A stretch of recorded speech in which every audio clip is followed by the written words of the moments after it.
Hello, my name is Julian Cardona, and today I'm going to be doing the peer review for the form for evaluating speech. I'm going to be evaluating Haley Dunford.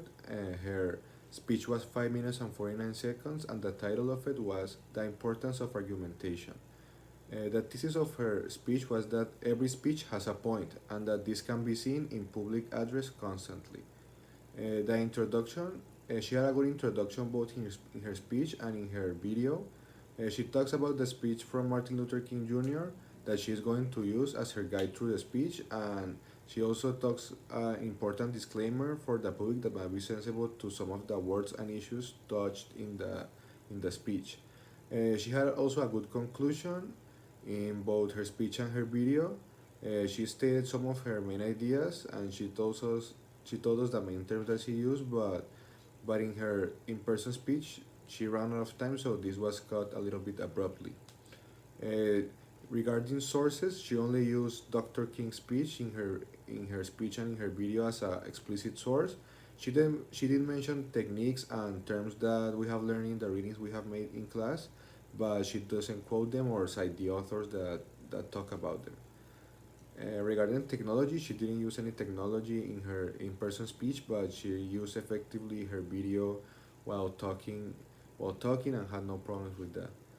Regarding organization, her speech was very organized. She used Dr. King's speech as a guide, and it worked very well. It was very descriptive and helpful to the listener.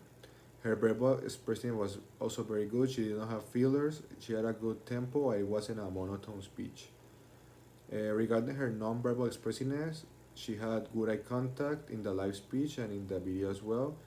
And in the live speech, she didn't have any problems with movement or anything like that. Regarding virtues, she used virtues in her speech and shows them in the quotations that she talks about from Dr. King's speech. She does use truth telling in her speech effectively, and in this case, she uses storytelling a lot since she's using the speech from Martin Luther King Jr. As the base for her speech. Some of the things that served her audience well was that she explained the quotes from the speech well, a good walkthrough to the content, good use of terms like ethos, pathos, and logos, and good presentation skills. And some things that will require a little bit more of attention is to manage her time more effectively and to use specific quotations from the study text. Thank you.